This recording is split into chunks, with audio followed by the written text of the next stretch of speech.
नमस्कार, news for nation देख रहे हैं आप। आपके साथ मैं हूं ऋचा शर्मा। बिहार में इन दिनों जोड़ तोड़ और छोड़ वाली राजनीति हो रही है। कोई भी राजनीतिक लीडर पहले जोड़ता है, फिर किसी को छोड़ता है या फिर उसको तोड़ता है।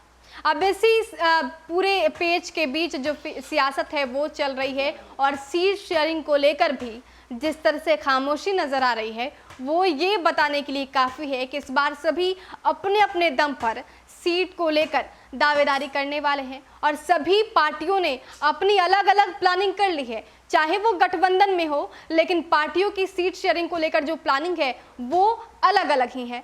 इसी बीच नेता प्रतिपक्ष तेजस्वी यादव ने भी जिस तरह से चुप्पी साधी है वो उनका प्लान है। दरअसल नेता प्रतिपक्ष तेजस्वी यादव ने सीट शेयरिंग को लेकर एक जबरदस्त प्लान बनाया है। वो प्लान है चुप्पी साध लेना और मिशन 150 को साधना। अब ये 150 प्लान क्या है आपको समझाते हैं। गठबंधन से जुड़ी पार्टियों के बीच सीट शेयरिंग को लेकर प्रेशर पॉलिटिक्स का खेल चालू हो गया है। महागठबंधन में भी सीट शेयरिंग को लेकर चुप्पी का खेल ये बता रहा है कि सभी पार्टियों की प्लानिंग अलग अलग है। महागठबंधन को लीड करने की घोषणा करने वाले तेजस्वी यादव सीट शेयरिंग को लेकर एकदम खामोश हैं। तेजस्वी यादव पूरे जोर शोर से चुनाव की तैयारियों में जुटे हैं, लेकिन सहयोगी दलों को वो तवज्जो देने के मूड में नहीं। जानकार बताते हैं कि तेजस्वी की चुप्पी के कई मायने हैं। अंदर खाने से ये बातें भी सामने आ रही है कि इस बार राजद 150 सीटों पर चुनाव लड़ना चाहती है और इसकी भनक महागठबंधन से जुड़ी पार्टियों को भी है।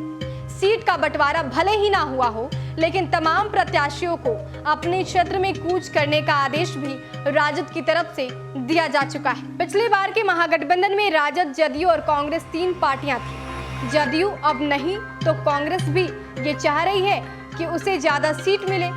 वहीं मांझी का महागठबंधन से निकलना तय माना जा रहा है, जिसके बाद महागठबंधन में रालोसपा, वीआईपी और वाम दल ही बच जाएंगे।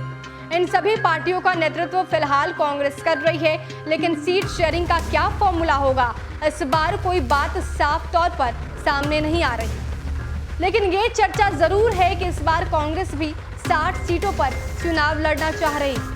पिछले सीटों के अलावा पार्टी की ओर से कुछ नई सीटें भी चिन्हित की गई। राजद और कांग्रेस महागठबंधन में रालोसपा, वीआईपी और वामदल भी, इनको भी सीटें दी जानी है और इसको लेकर भी अंदर खाने फॉर्मूला तय किया जा रहा है। लेकिन इन सब के बीच तेजस्वी यादव सहयोगियों से सीधे तौर पर बात ही नहीं कर रहे।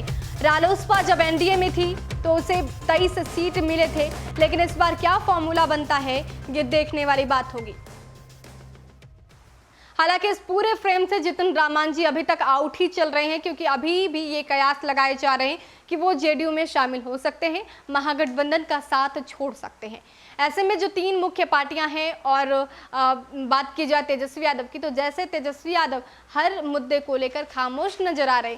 सीट शेयरिंग को लेकर अंदर खाने तो पूरी प्लानिंग चल रही है, लेकिन बाहर ही जब अन्य घटक दल उनसे इस विषय पर बात करते हैं तो वो चुप्पी साध लेते हैं और तेजस्वी यादव मिशन 150 यानी कि 150 विधानसभा सीट पर पूरी तैयारी कर चुके हैं और यहाँ तक कि अपने कार्यकर्ताओं को भी वहाँ भेज दिया गया है। लेकिन जब अन्य घटक दल इस बारे में बातचीत करती है तब तेजस्वी यादव चुप हो जाते हैं।